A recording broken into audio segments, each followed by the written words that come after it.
Grief, my favorite travel companion. Never needs a ticket, always arrives early. Greetings, mortal, it is I, Uncle Grimm.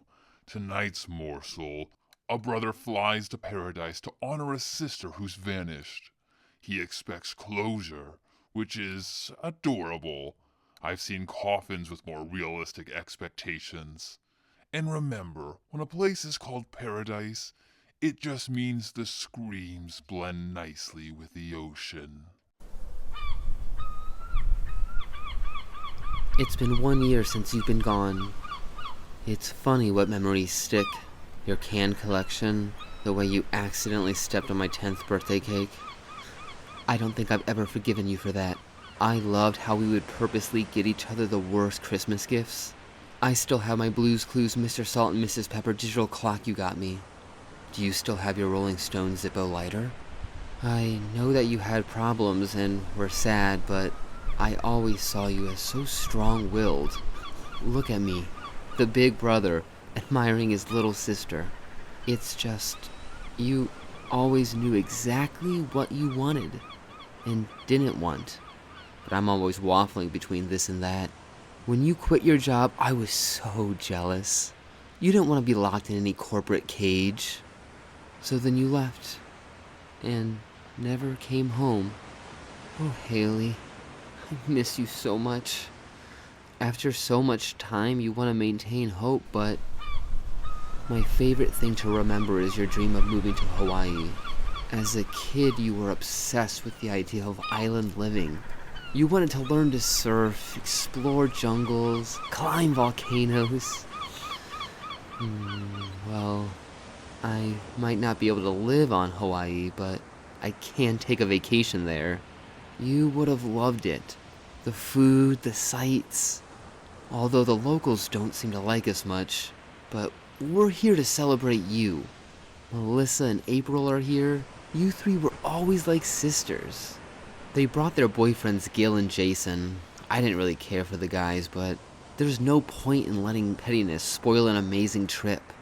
We were in a taxi on our way to an island bus tour as Melissa talked about how to honor you. Come on, Hayley was wild. I'll keep it PG for Gary, but guided tours, all-you-can-eat buffets, Hayley would never. She was spontaneous, adventurous. She had that hand tattoo. Maybe we could all get matching tattoos. Ew, no, I'm not paying a $300 tourist tax for some ankle sticker. The cab driver watched us curiously. Melissa's right. This is an island. There's gotta be something awesome we can do. The taxi driver chimes in. You're looking for a unique experience? Have you heard of Niihau, the Forbidden Island? Back in 1964, the Robinson family bought the whole island. Only invited guests are allowed. Invited guests and people who know my uncle. What do you mean? He's something of a smuggler. Melissa's face lit up, but I wasn't sure. We pull up to the tour bus pickup, and I look at all the people waiting. A bunch of overweight seniors eating and negligent parents looking at their phones. Melissa was right. You wouldn't be caught dead at such a cookie-cutter experience. Next thing I know, we're on a boat speeding towards Niihau. The captain seemed like a rough customer, but I guess it takes a certain type to get into the people smuggling business. Jason tried making small talk. So, you get a lot of tourists? No. Must be nice. Living on a tropical island and all. It's always beautiful, right? It'd be beautiful the day money left us alone. We disembark and set off on our own. I'm a little nervous to be alone on the Forbidden Island, but you'll help me out, right? The captain gave us a walkie-talkie for when we were ready to be picked up. We explore and have an amazing time. We see sights you couldn't imagine. Waterfalls, decrepit buildings. Melissa was right. We probably hiked 10 miles, and I didn't mind a single bit. Sitting down near a cliff watching the sunset, we talked of memories of you. It was so special that I swear that you were close by. Darkness overtook light, signaling it was time to go. Jason goes to call the captain, but no answer. I grab the walkie-talkies out of his hand and try again. No answer. I inspect it. No batteries. No one checked the equipment. Relax, someone is bound to come and find us. On the Forbidden Island? As it gets colder, panic sets in fast. Looking up, we saw a light in the distance. Light could mean people. We walked for hours, tripping through the jungle roots and rocks, stalked by wild animals, navigating based on one single light. Jason twisted his ankle going down a hill. Gil and I had to support him the rest of the way. Arriving, there were no people at all. Just a single lamppost in a clearing. What were we going to do? Maybe we could build some sort of fire signal. There's ships all around us. We set Jason down on a patch of grass and he quickly jumps up. There's something hard beneath him. We then discover a small manhole valve. It's stubborn, doesn't want to open. But slowly I'm able to turn the spindle and open a small door. A gust of stale wind blows out with the force of a cannon, and we gaze upon an endless void. Think you can make it? Yeah, seems narrow enough. I can use my back as support. We begin our descent for what seems to be an eternity, climbing deeper, deeper, and even deeper into the earth. But eventually, we hit bottom. After a few seconds, lights flash on, revealing a small metallic room with nothing but a chest. The chest was filled with an assortment of junk, small stuff that someone would keep on their person. Hair clips, phone charger, aspirin bottle. But then I'm taken back by a Rolling Stone Zippo lighter. Not that they're rare. I see them all the time in gas stations, but still, I take it with me. Directly in front of us, a door. Should we keep going? I say we wait here until morning. Just look at Jason. Typically, I would have agreed. I don't know what came over me. It was like something was calling my name. Stay here if you want. I'm gonna go check out what's up ahead.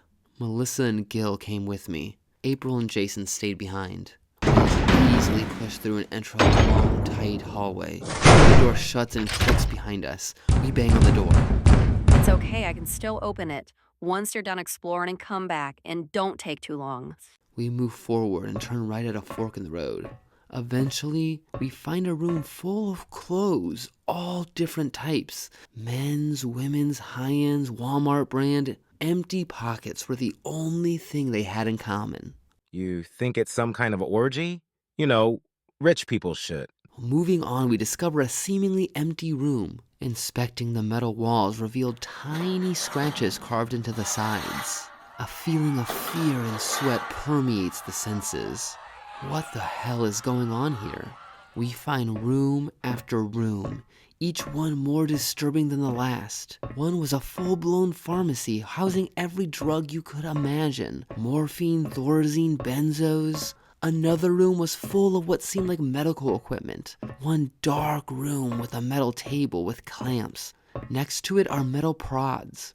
You can hear the distinct sound of electricity humming from the cans. But the room we spent the most time in by far was the projector room. It had a bunch of nice theater chairs, a plush carpet, and a huge screen. In the beginning there was darkness, but the master disliked darkness, so he brought light. But light made the master aware how empty it was. So, where there was emptiness, the master forged these walls. But walls are useless without something to hold, so the master breathed life into these walls. Yet the beings were ungrateful for the life they were given. They grew unruly and lazy. So the master created the beastly guardians for punishment. To tame their bloodlust, the master anointed the higher-ups. The master gives us food and a home. Without the master, these walls come crashing down, crushing all. And with a snap of his finger, the master can too bring down these walls. We are judged as one. I'm telling you, sex cult. There were hundreds of tapes, all praising or recounting different stories of the master. Some seemed to go on for hours. You could spend months watching them. Suddenly, a clang echoed through the hallway. What was that noise? We sneak further down. The clanging gets louder until we stumble upon it. A creature that, when hunched over, dwarfs a man. It moves with the determination of an angry bulldog. It was time to turn back, but upon returning to the atrium door... Jason! April! Open up. Jason! Hey! Jason, come on! April! Hey! Silence. No time to sit and wonder with that thing on our tail. We had to keep moving and find another way out. We turn left at the fork, and after another series of doors, find an entirely different environment. Instead of empty rooms and horrific equipment, here there were people, or at least they seemed like people. Shells of people. Everyone was so skinny and pale, like they've never seen sunlight. Each head was shaved bald, making it hard to distinguish male from female, and blue unisex jumpsuits didn't help either. It was like staring into an odd fish aquarium, with fish so strange that you wonder why God decided to make them to begin with. Puffy-eyed with long faces, they stumbled around in a focused gaze. They'd maintain canning machines, harvest food, repair wall panels. They were as efficient as they were ugly. An alarm would sound, one group would stop working, another took its place. And then there among this abomination circus, I spotted you. I couldn't believe it, but I saw your hand tattoo. I wanted to bask in the shock, but a pair of screams interrupted me. We followed them and find a room with April and Jason strapped to a metal table surrounded by several of those humanoid things. Except these ones were different. Instead of blue jumpsuits, they wore white robes. Their movements seemed more lucid than the others. One of them held an electric prod. How did you get into our world? Ah! Did the evil one send you? Ah! Are you trying to sabotage the Master's plan? Ah! Speak! The creatures were relentless. 3 others stood nearby with their hands together reciting some sort of chant or prayer. April was about to be shocked again when the robed figures drop everything and rhythmically exit the room. Now's my chance. Melissa and I enter. Gil stays behind as lookout. April! Jason! Jason lies silently. I can't tell if he's breathing. You have to get me out of here. We will. You have to get me out of here. Get me out of here right now. We will. We just... Get me out of here. Get me out of here. Suddenly, a thud outside our window drew our attention. It's Gil wrestling with several of those robed figures. He handles them quite easily until a guardian comes charging like a mad bull and sacked Gil out of view. Melissa and I stand petrified. The door opens and the guardian charges in. An absolute beast of a man that dons a metal helmet completely obscuring its face. How it senses is a mystery. Attached to his hands are metal spheres that must weigh at least 50 pounds apiece, which he swings as naturally as his own fists. In a flash, it hurls itself at April, beating her to a bloody mess. We'd be disgusted at the sight that we were at risk of being next. It finishes with April. Melissa and I separate, creating any distance we can. Everything is chaos as the Guardian moves with the unpredictability of a thrashing gorilla. With one swing of its arm, a door panel crumbles like a stale cookie, causing a red automated door to open. With nowhere to run, we dash into the opening. I was expecting to get torn to shreds, but the Guardian ceased its chase. It refused to cross the threshold. Like a trapped zoo animal, it paced back and forth, howling sheepishly for us to return. But we pressed on, dashing up the stairs before it had a change of heart. We climbed one flight of stairs before reaching a door that was different. Instead of turning a cold metal handle, this door had a regular gold knob. We open it and step into some upper-class furnished apartment. Or at least that's what it appeared to be. Floors and walls were still metallic, but hidden with plush shag carpets and impressive pieces of art. Crystal light fixtures drew attention from hanging wires. There weren't as many rooms and corridors up here as below, but it was still massive by any scale. There was a library with thousands of books covering any topic imaginable. Books on human psychology, history, and religion seemed to be in abundance. There was music, soft couches, and even toilets with heated seats. I couldn't tell if it was warmer here or just the cozy atmosphere. While up here, everything below seemed unimportant. Why process the trauma when there's a TV with every movie and TV show ever made downloaded on it? Scrolling mindlessly, I saw a video labeled, "For Family," and click it. Hello, it's me. It's Grandpa or Great-Grandpa or whatever I am to you at this point. If you're watching this video, then I wasn't able to stop them and the world as we know it has ended. The specifics don't really matter, but I guess nothing really matters at this point. I built this bunker for us in hopes that one day we can ride out whatever disasters outside. But hibernating underground for hundreds of years can't be done alone, which is why I've enlisted some help. Beneath your feet is a colony of workers maintaining appliances, cultivating food, purifying water, everything to ensure our family's longevity. Now, we've been at this operation a long time, long before this incident. If product management's taught me anything, never go live without a few dress rehearsals. Through trial and error, we've discovered that people want to work if they have a reason to. The first batch lived in considerably nicer conditions than now, subjected to similar medication regimens, but they rejected work because it was pointless. It took years of adjusting our therapies and punishments until we realized how important the spirit of humanity is. It's something that's impossible to breed out. Humans, especially humans under intense stress, need something to believe in or else they shut down.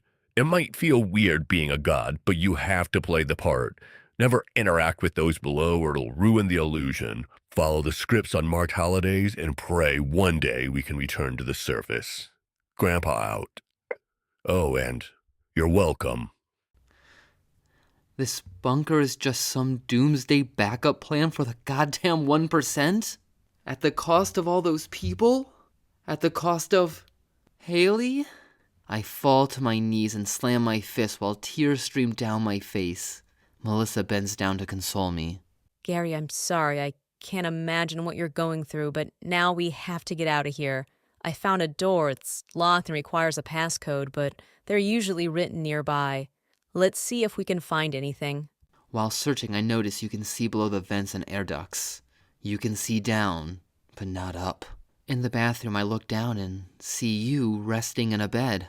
I can't believe my eyes, but your hands don't lie. I bust through the grate, drop down the vent, and kneel beside your cold, hard slab that they call a bed. Hayley, it's me, Gary. Hey, Hayley. Master? Hayley. Oh, God. It's so good to see you again. Come on, we have to get you out. Shift start? Already? Oh, Hayley, what have they done to you? I look over my sister's body. I hardly recognize her. She was more bone than anything else. I grab her hand and feel needle scars all over her body. I cry louder. Some of the others start to wake up and stare. A few of them start to mutter, "Praise the Master. Praise the Master." More join in. "Praise the Master. Praise the Master. Praise the Master." My hand caresses the contours of her cheek. Praise the Master. Even more start chanting. Praise the Master. Praise the Master. Praise the Master. My hand travels down from her cheek Praise the to her Master. neck. Soon the entire room is in an uproar. Praise the Master. Praise the Master. I clasp my hands around my sister's neck. I squeezed as hard as I could. I squeezed until I couldn't feel any life left. And then squeezed some more. I had to be sure she couldn't be used for this. Soon I heard the guardian charging. I kiss my sister's forehead one final time, then leave her for this unmarked grave. I climb back up through the vent and look down. You almost look peaceful. I pop back up to the upper level. Without saying a word, Melissa knew what happened. She held a piece of paper in her hand. Let's get out of here. 0451. The door opens. We head up dozens of flights of stairs. After walking what seemed like 3 miles, we encounter a ladder. We climb another mile up until we reach the top. We slowly open the hatch, bracing ourselves for what could be on the other side. Carefully, we scan the still room. All clear. We crawl out of a hatch that's hidden under a desk and chair. We're in a cabin. We step outside right as light starts peeking over the horizon. We start a fire for a smoke signal. We grab anything in the cabin that burns. It doesn't take long for a passing ship to notice us. Riding back, I begin to process what just happened. I think of you. Did I make the right choice? The sun's halfway over the horizon now. Warm light bathes my cheek. Images of us playing and growing up flood my mind. I always wanted to be like you. So confident. So brave. Thanks for being such a great sister. Soon, nostalgia's replaced by dread as reality sinks in. Once we return, people are gonna want an explanation. What am I gonna say? And you said the bunker is filled with a bunch of kidnapped people? Basically. Do you think you could relocate the supposed entrance? I don't know, it could take some time. We kinda just stumbled upon it. All right, that's all I need to hear for now. You and your friend have been through a lot. Rest up for now. The officer stares me up and down. I'm gonna end up in a mental institution. He leaves and I lay my head down. How much time has passed, I wasn't exactly sure. But I was safe. And I promised to live the rest of my life to its full potential. For you, Hayley. Hawaii's tropical air drifts me off to sleep and I see blackness. But suddenly, cold replaces warmth. I open my eyes, but it's still dark. Praise the Master. Praise the Master. Praise the Master. Praise the Master. Praise the Master.